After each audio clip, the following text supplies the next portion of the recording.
Título 7 dos recursos financeiros. Artigo 68. Serão recursos públicos destinados à educação os ordinários de...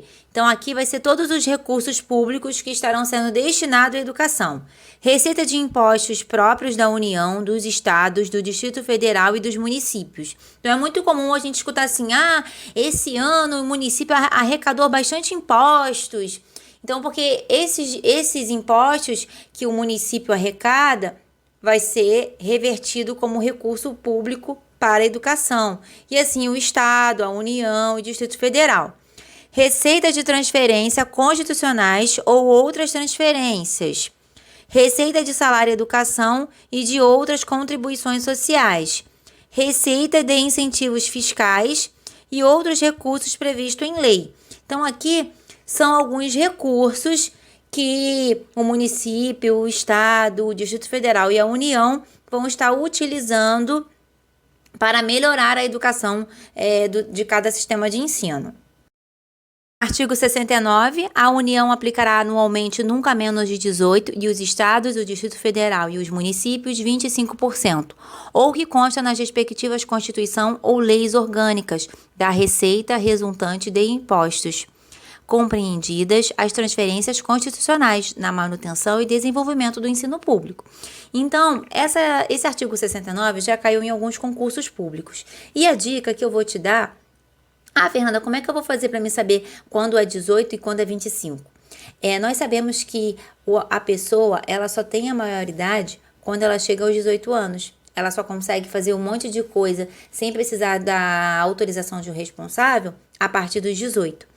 E aí você vai gravar isso, 18 anos, maior de idade. Quem é o órgão maior aqui? A União. Então, a União, anualmente, ela vai aplicar ali nunca menos de 18. Ela não pode aplicar 17. Tem que ser de 18 para cima.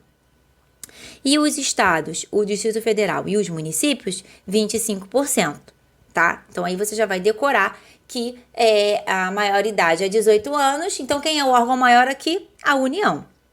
A primeira parcela da arrecadação de impostos transferidos pela União aos estados, ao Distrito Federal e aos municípios, ou pelos estados aos respectivos municípios, não será considerada para o efeito do cálculo previsto neste artigo, receita do governo que a transferir. Então, se o estado transferir algum dinheiro para o município, não entrará nesse cálculo aqui dos 25% e tudo mais, tá? Serão consideradas excluídas das receitas de impostos mencionados neste artigo as operações de crédito por antecipação de receita orçamentária de impostos. Então, se às vezes o Estado ou o município precisou pegar um crédito de antecipação, isso daqui não vai ser considerado. Para a fixação inicial dos valores correspondentes aos mínimos estatuídos neste artigo, será considerado a receita estimada na Lei do Orçamento Anual, ajustada, quando for o caso, por lei que autorizar a abertura de créditos adicionais, com base no eventual excesso de arrecadação. As diferenças entre a receita e a despesa prevista e as efetivamente realizadas que resultem no não atendimento dos percentuais mínimos obrigatórios serão apuradas e corrigidos a cada trimestre no exercício financeiro. O repasse dos valores referido neste artigo do Caixa da União, dos Estados, do Distrito Federal e dos municípios ocorrerá imediatamente ao órgão responsável pela educação, observados os seguintes prazos. 1. Recursos arrecadados do 1º ao 10º dia de cada mês, até o 20º dia. Recursos arrecadados do 11º ao 20º dia de cada mês, até o 30º dia. Recursos arrecadados do 21º dia ao final de cada mês, até o 10º dia do mês subsequente. O atraso da liberação sujeitará aos recursos a correção monetária e a responsabilidade civil e criminal das autoridades competentes. Então, o que vai acontecer? Às vezes o município ou o estado está precisando de um recurso, está precisando de uma verba. E aí, o atraso dessa liberação desse recurso vai ter uma correção monetária e a pessoa pode até responder criminalmente por ter demorado a liberar esse recurso.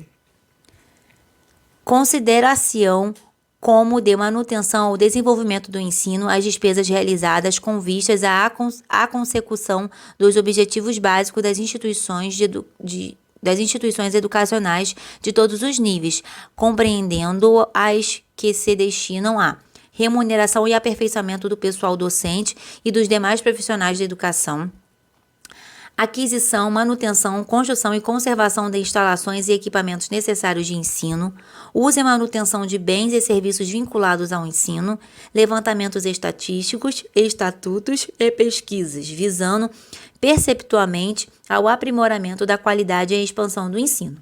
Então aqui, pessoal, todos esses itens aqui são considerados manutenção e desenvolvimento do ensino.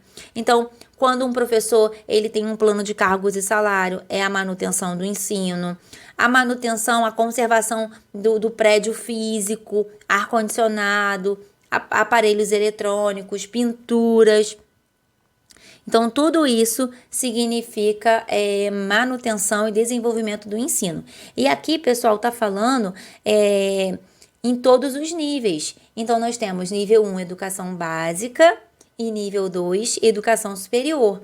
Então, isso daqui está valendo tanto para a educação básica quanto para a educação superior.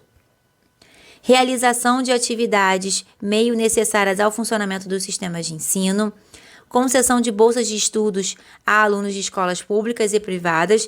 Então, alguns alunos de escolas públicas e privadas têm direito a bolsa de ensino. Isso acontece muito nos programas de mestrado e doutorado, tá? Amortização e custeio de operações de crédito destinada a atender aos disposto no inciso deste artigo. Aquisição de material didático escolar e manutenção de programas de transporte. Então, algumas instituições de ensino, elas têm aí os seus transportes escolares. Aqui na Prefeitura do Rio, nós temos o famoso ônibus da Liberdade, que são os ônibus que levam as crianças para a escola sem o pai ter que pagar nada. O Estado, o aluno ganha um cartão, e aí com esse cartão ele consegue ir e vir da escola. Então, cada sistema de ensino vai ver qual é a melhor forma. A Prefeitura do Rio aqui colocou ônibus, o Estado é cartão, os alunos do Estado. Agora, outros municípios e outros estados, isso vão funcionar de outra forma. Artigo 71. Não constituirão despesas de manutenção e desenvolvimento do ensino aquelas realizadas com pesquisas, quando não vinculadas às instituições de ensino, ou quando efetivada fora do sistema de ensino que não vise perpetuamente o aprimoramento da qualidade ou de sua expansão. Então, uma pesquisa que não está vinculada com nenhuma instituição, que está acontecendo às vezes fora da escola, mas que não tem vínculo com a escola, não é considerada aí uma manutenção, tá? Subvenção à instituição pública ou privada de caráter assistencial, desportivo ou cultural. Formação de quadros especiais para a administração pública, sejam militares ou civis, inclusive diplomáticos. Programas suplementares de alimentação, assistência médico-odontológica, farmacêutica e psicóloga, e outras formas de assistência social. Então, essas questões de assistência social não é considerado aí um desenvolvimento do ensino. Então, a pessoa que precise do atendimento psicológico, odontológico, ela deve procurar um sistema de saúde, né? A escola não vai estar desenvolvendo isso, promovendo isso dentro da escola. Pode até acontecer parcerias, né? A escola tem parceria com o sistema de saúde, mas não o sistema de ensino bancar ou custear isso, tá? Obras de infraestrutura, ainda que realizadas para beneficiar direta ou indiretamente a rede escolar. Então, o que acontece? Às vezes, vamos fazer uma obra aqui em tal lugar que a escola aqui perto vai beneficiar. Não, o sistema de ensino não vai estar custeando isso. Pessoal docente e demais trabalhadores da educação, quando em desvio de função ou em atividade alheia à manutenção e desenvolvimento do ensino. Alguns trabalhadores da educação, eu vou pegar um desvio de função, eu quero trabalhar em outra área, não pode. Ele vai deixar de receber o salário dele, tá? Porque ele não está mais naquela função. Aí ele pega uma licença, sai daquela função ali, vai para outra, mas a educação não vai ficar custeando.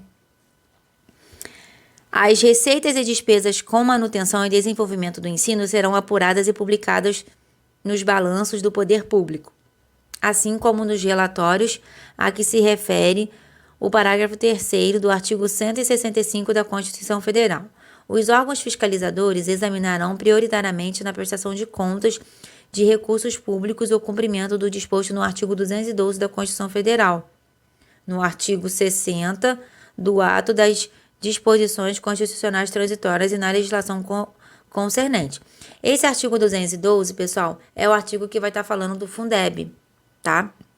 Então, por isso que vai acontecer uma fiscalização para poder estar vendo essa prestação de contas aí com o dinheiro do Fundeb.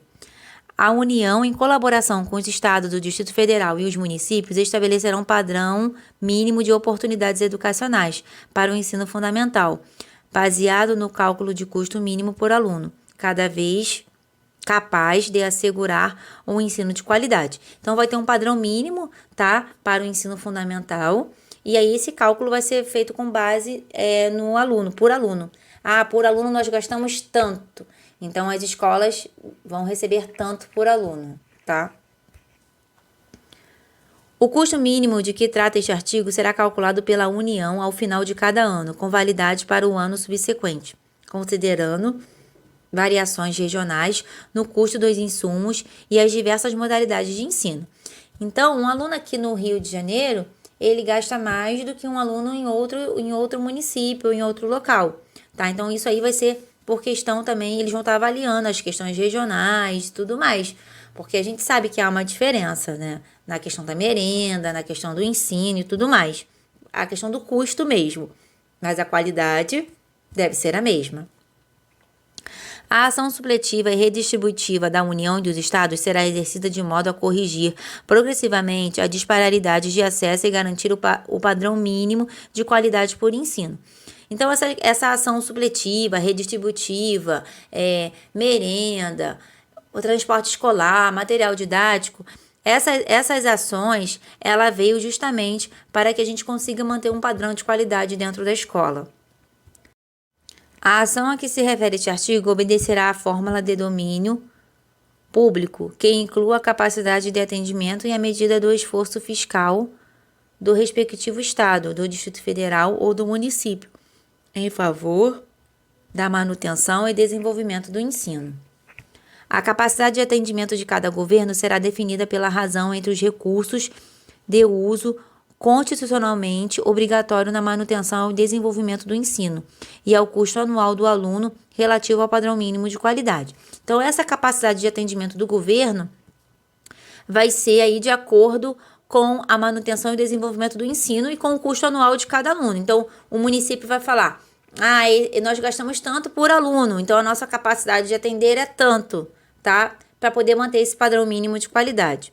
Com base nos critérios estabelecidos nos parágrafos 1º e 2º, a União poderá fazer a transferência direta de recursos a cada estabelecimento de ensino, considerando o número de alunos que efetivamente frequentam a escola.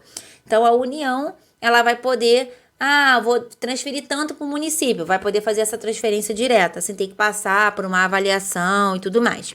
A ação supletiva e redistributiva não poderá ser exercida em favor do Distrito Federal, dos estados e dos municípios, se estes oferecerem vagas na área de ensino de sua responsabilidade, conforme o inciso 6 do artigo 10 e o inciso 5 do artigo 11 desta lei, em número inferior à sua capacidade de atendimento. Então, o que vai acontecer, pessoal? O 10 vai falar do Estado. O Estado, a prioridade dele é o ensino médio. E o município, que é o artigo 11, a prioridade dele é o ensino fundamental. Então, a gente precisa ter muito cuidado, porque aí a União não pode passar um recurso, um dinheiro para o município se ele não está atendendo o ensino fundamental, que é a responsabilidade dele, tá? Então, eles têm que tomar muito cuidado. Eles têm que oferecer a vaga na área de responsabilidade deles. O município não pode falar assim, hoje eu vou oferecer ensino médio. Ele pode fazer isso? Não, porque ensino médio é responsabilidade do Estado. Ele não pode chegar lá para a União, o prefeito do Rio de Janeiro, e falar assim, eu quero uma verba de tanto, porque agora eu vou dar ensino médio aqui. Não pode. Ele tem que atender todo mundo do ensino fundamental. E é o que fala aqui, ó. Ele não pode fazer ações supletiva ou redistributiva de verba ou de recursos, tá? porque se eles não estiverem oferecendo as vagas na sua área de responsabilidade, tá bom? Então, aqui fica até uma dica para vocês. A área de responsabilidade do Estado é o ensino médio. E a área de responsabilidade da prefeitura é o ensino fundamental, tá bom? Artigo 76. A ação supletiva e redistributiva prevista no artigo anterior ficará condicionada ao efetivo cumprimento pelos estados, Distrito Federal e municípios do disposto nesta lei, sem prejuízo de outras prescrições legais. Recursos públicos serão destinados às escolas públicas, podendo ser dirigidas a escolas comunitárias, confessionais ou filantrópicas. Para quem não sabe, escolas confessionais são aquelas escolas que professam a fé. Então, Colégio Santo Agostinho, que é um colégio católico, Colégio Imaculada Conceição, que é um colégio católico, e assim por diante. Então, esses colégios que confessam uma fé ou entidades filantrópicas podem receber aí recursos públicos, tá? Então, o recurso público que às vezes é destinado para uma escola pública também pode ser dirigido a essas escolas. Filantrópicas são aquelas escolas que as pessoas até pagam uma mensalidade, mas ela não tem fins lucrativos. Todo o dinheiro que entra é revertido para a educação. 1. Promovem finalidades não lucrativas e não distribuem resultados, dividendos, bonificações, participações ou parcelas de seu patrimônio sob nenhuma forma ou pretexto. Apliquem seus excedentes financeiros em educação. Então, tudo aquilo que excede na escola é aplicado em educação. Assegurem a destinação de seu patrimônio a outra escola comunitária, filantrópica ou confessional, ou ao poder público no caso de encerramento de suas atividades. Então, se uma escola ela recebe um dinheiro do poder público, esse ano nós vamos encerrar, então eu vou transferir esse dinheiro que a gente recebe aqui, eu quero que seja transferido para uma escola comunitária. Prestem contas ao poder público dos recursos recebidos.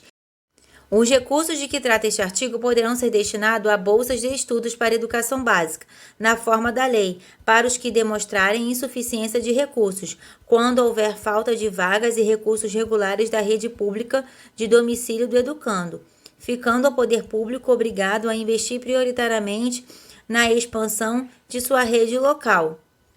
As atividades universitárias de pesquisa e de extensão poderão receber apoio financeiro do poder público, inclusive mediante bolsas de estudo. Título 8 das disposições gerais. Os sistemas de ensino da União, com a colaboração das agências federais de fomento à cultura e de assistência aos índios, desenvolverão programas integrados de ensino e pesquisa para ofertas de educação escolar bilíngue e intercultural aos povos indígenas, com os seguintes objetivos. Então, os sistemas de ensino vão poder estar desenvolvendo um ensino bilíngue nesses povos indígenas. Eles vão aprender a língua deles e mais a língua portuguesa, tá? Aí por isso que é um ensino bilíngue. Proporcionar aos índios, suas comunidades e povos a recuperação de suas memórias históricas, a afirmação de sua identidade étnica, a valorização de suas línguas e ciência. Garantir aos índios, suas comunidades e povos, o acesso às informações, conhecimentos técnicos e científicos da sociedade nacional e das demais sociedades indígenas e não índias. O que acontece, pessoal? Vai ser desenvolvido, né, com os indígenas essa questão de suas memórias, suas histórias, porque quando o Brasil foi descoberto, quase que os índios foram dizimados, né? E hoje é uma retratação histórica, né, que nós devemos fazer com esses povos, porque eles já habitavam aqui. E aí nós precisamos resgatar as memórias e as culturas desse povo aí. 78A, observem que eu coloquei lá embaixo, aí eu coloquei aqui de novo, tá? Os sistemas de ensino em regime de colaboração desenvolverão programas integrados de ensino e pesquisa para oferta de educação escolar bilíngue e intercultural para os estudantes surdos, cegos, com deficiência auditiva sinalizantes, surdos com altas habilidades ou superdotação ou com outras deficiências associadas, com os seguintes objetivos. Então, aqui você cuidado que esse artigo é novo, tá? E ele pode acabar caindo na sua prova. E aqui vai estar falando o quê? Que a comunidade escolar vai desenvolver o quê? Uma educação bilíngue e intercultural para as pessoas surdas, tá? Surdos, surdos cegos com deficiência auditiva, surdos com altas habilidades ou superdotação. 1. Proporcionar aos surdos a recuperação de suas memórias históricas, a reafirmação de suas identidades e especificidades e a valorização da sua língua e cultura. Então, vai promover essa recuperação aí da memória histórica do surdo, tá? Porque por muitos anos, as pessoas que tinham qualquer tipo de deficiência, elas eram separadas da sociedade, elas eram segregadas, tinham que estudar em escolas para pessoas especiais, não podiam frequentar certos lugares, ficavam escondidas dentro de suas casas. Garantir aos surdos o acesso à informação e conhecimentos técnicos e científicos da sociedade nacional e das demais sociedades surdas e não surdas. Tá? Então, o aluno surdo ele vai ter acesso ao conhecimento da sociedade surda e das pessoas não surdas. A União apoiará a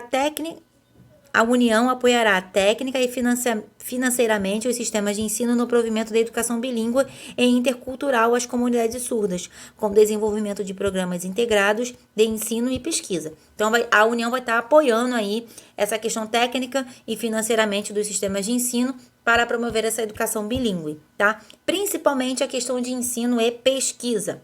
Os programas serão planejados com participação das comunidades surdas, de instituições de ensino superior e de entidades representativas das pessoas surdas. O programa a que se refere este artigo, incluídos no Plano Nacional de Educação, terão os seguintes objetivos: fortalecer as práticas socioculturais dos surdos e a língua brasileira de sinais, manter programas de formação de pessoal especializado destinado à educação bilíngue escolar dos surdos, surdos cegos com deficiência auditiva, surdos com altas habilidades ou superdotação ou com outras deficiências associadas, desenvolver currículo, métodos, formação e programas específicos, neles incluídos os conteúdos culturais correspondentes aos surdos. Então, é muito importante desenvolver um currículo adaptado para as pessoas com deficiência, para as pessoas surdas, surdos cegos, porque o currículo deles deve se adaptar às necessidades deles, porque cada pessoa tem a sua peculiaridade, tem a sua individualidade, e isso deve ser respeitado, principalmente das pessoas com algum tipo de deficiência. Elaborar e publicar sistemicamente material didático bilíngue específico e diferenciado. Então, vai ser elaborado, vai ser publicado um material didático bilíngue. Na educação superior, sem prejuízo de outras ações, o atendimento aos estudantes surdos, cegos com deficiência auditiva sinalizante, surdos com altas habilidades ou superdotação ou com outras deficiências associadas, efetivar-se-á mediante a oferta de ensino bilíngue e de assistência estudantil, assim como de estímulo à pesquisa e desenvolvimento de programas especiais. Artigo 80. O poder público incentivará o desenvolvimento e a vinculação de programas de ensino à distância, em todos os níveis e modalidades de ensino e de educação continuada. Então, o poder público vai estar incentivando o ensino à distância. Aí, quando fala aqui, ó, em todos os níveis. Então, nós temos aí nível 1, educação básica, nível 2, educação superior. E modalidades de ensino, educação de jovens e adultos, educação quilombola, educação no campo, ensino médio técnico, ensino técnico, né, tecnológico. São 7 modalidades que nós temos. E a educação continuada por exemplo, o professor trabalha numa instituição. Essa instituição pode promover um curso à distância para os professores. Aqui na Prefeitura do Rio eu fiz vários pela plataforma da Prefeitura. A educação à distância, organizada com abertura e regimento especial, será oferecida por instituições especificamente credenciadas pela União.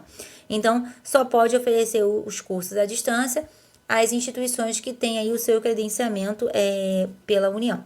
A União regulamentará os requisitos para a realização de exames e registro de diplomas relativos a curso de educação à distância. Então, vai ter um regulamento que essas instituições devem seguir. As normas para a produção, controle e avaliação de programas de educação à distância e a autorização para sua implementação caberão aos respectivos sistemas de ensino, podendo haver cooperação e integração entre os diferentes sistemas. Então, os diferentes sistemas, como as escolas municipais, estaduais, as escolas os institutos federais, eles podem estar colaborando, né, com esse controle de avaliação e programas. A educação à distância gozará de tratamento diferenciado que incluirá custo de transmissão reduzido em canais comerciais de radiodifusão sonora, edições e imagens em outros meios de comunicação que sejam explorados mediante autorização, concessão ou permissão do poder público, concessão de canais com finalidades exclusivamente educativas, reserva do tempo mínimo, sem ônus para o poder público, pelo concessionários de canais comerciais. É permitida a organização de cursos ou instituições de ensino experimentais, desde que obedecidas às disposições desta lei. Então, o que vai acontecer aqui, pessoal? Pode ter a educação à distância, sim, porém vai ter que ter os canais de transmissão, custos reduzidos, questão de sons, de imagens, tudo isso para que essa educação à distância ela realmente aconteça. E aí vai ter que ter um canal com essa finalidade, tá? Por exemplo, aqui na Prefeitura do Rio, quando começou a pandemia, tem um canal que era destinado só a passar as aulas o dia inteiro, né? Para as crianças da educação infantil, ensino fundamental, o EJA.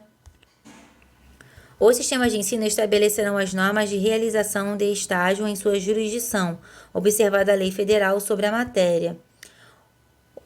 O ensino militar é regulado em lei específica, admitida a equivalência de estudos de acordo com as normas fixadas pelos sistemas de ensino. Então, o ensino militar ele tem o seu sistema de ensino com uma lei específica, tá? Aí é que tá, admitida a equivalência, porque às vezes a pessoa faz um ensino fundamental num colégio militar. Aí ele pode, se ele terminou o ensino fundamental no colégio militar, ele pode fazer o ensino médio numa escola regular, numa escola pública ou numa outra escola que ele possa estar fazendo ensino médio. Porque às vezes eles têm umas nomenclaturas diferentes, mas que equivale a uma modalidade, a um ensino da educação regular. Os discentes de educação superior poderão ser aproveitados em tarefas de ensino e pesquisa pelas respectivas instituições, exercendo funções de monitoria de acordo com seu rendimento e seu plano de estudo. Então, os discentes da educação superior poderão estar fazendo atividades, né, de pesquisas, fazendo atividades de monitoria. Qualquer cidadão habilitado com a titulação própria poderá exigir a abertura de concurso públicos de provas e de títulos para o cargo de docente da instituição pública de ensino que estiver sendo ocupado por professor não concursado por mais de 6 meses, ressalvados os direitos assegurados pelo artigo 41 da Constituição Federal e do artigo 19 dos atos das disposições constitucionais transitórias. O que vai acontecer aqui? Digamos que você sabe que alguma prefeitura tem vários contratados por mais de 2, 3 anos. Você pode entrar na justiça e pedir a abertura do concurso público, tá? A instituição de educação superior, constituída como universidade, integração também na sua condição de instituições de pesquisa ao Sistema Nacional de Ciência e Tecnologia, nos termos da legislação específica. Então, as universidades, elas vão estar se integrando no Sistema Nacional de Ciência e Tecnologia, principalmente essas áreas desenvolvendo pesquisas. Título 9. Das disposições transitórias. É instituído a década da educação a iniciar-se no ano a partir da publicação desta lei. Então, no ano que a LDB foi publicada, em 1996, foi instituída a década da educação, ou seja, de 10 em 10 anos iam estar se revendo essa educação no país. A União, no prazo de 1 ano, a partir da publicação desta lei, encaminhará ao Congresso Nacional o Plano Nacional de Educação, com diretrizes e metas para 10 anos seguintes, em sintonia com a Declaração Mundial sobre a Educação para Todos. Então, quando a LDB foi publicada, a União deveria, né, ter feito um Plano Nacional de Educação ali com as metas, né, para o ano seguinte, para os próximos 10 anos, tá? O Distrito Federal, cada estado e município e Supletivamente, a União deverão matricular todos os educandos a partir dos 6 anos de idade no ensino fundamental, promover cursos presenciais ou à distância aos jovens e adultos insuficientemente escolarizados, realizar programas de capacitação para todos os professores em exercício, utilizando também para isto o recurso da educação à distância. Então, hoje a gente utiliza muito a educação à distância para a capacitação dos profissionais da educação. Integrar todos os estabelecimentos de ensino fundamental do seu território ao Sistema Nacional de Avaliação e de Rendimento. Serão conjugados todos os esforços objetivando a progressão das redes escolares públicas urbanas do ensino fundamental para o regime de escolas de tempo integral. Então, aqui eles têm uma proposta de futuramente todas as escolas públicas de ensino fundamental se tornarem escolas de tempo integral. Tempo integral é quando o aluno ele fica o dia inteiro na escola. A assistência financeira à União, aos estados, ao Distrito Federal e aos municípios, bem como às dos estados e aos dos seus municípios, ficarão condicionadas ao cumprimento do artigo 212 da Constituição Federal e dispositivos legais pertinentes pelos governos beneficiados. Então, a gente sabe que esse artigo 212 é o artigo que vai estar falando do Fundeb. Então, aqui vai estar falando sobre a questão dos recursos, né, que o Distrito Federal, a União e os municípios, e eles deverão cumprir o que está no artigo 212, que é a questão do Fundeb, que é um fundo de desenvolvimento utilizado para a valorização dos professores, melhorar a qualidade da educação, pegar esse dinheiro do Fundeb e utilizar na educação, saber utilizar. A União, os estados, o Distrito Federal e os municípios adaptarão suas legislações educacionais e de ensino às disposições desta lei no prazo máximo de 1 ano, a partir da data da sua publicação. As instituições educacionais adaptarão seus estatutos e regimentos aos dispositivos desta lei e às normas dos respectivos sistemas de ensino, no prazo por estes estabelecidos. O prazo para que as universidades cumpram o disposto no inciso 2 e no inciso 3 do artigo 54 é de 8 anos. As creches e pré-escolas existentes ou que venham ser criadas deverão, no prazo de 3 anos a contar da publicação desta lei, integrar-se ao respectivo sistema de ensino. As questões sucintas na transição entre o regime anterior e o que se institui nesta lei serão resolvidos pelo Conselho Nacional de Educação ou mediante delegação deste, pelo órgão normativo dos sistemas de ensino, preservada a autonomia universitária. Esta lei entra em vigor a partir da data da publicação, e aqui alguns artigos e legislações anteriores, tá, que sofreram modificações devido à legislação. Então, por hoje é só, espero que vocês tenham gostado e até a próxima.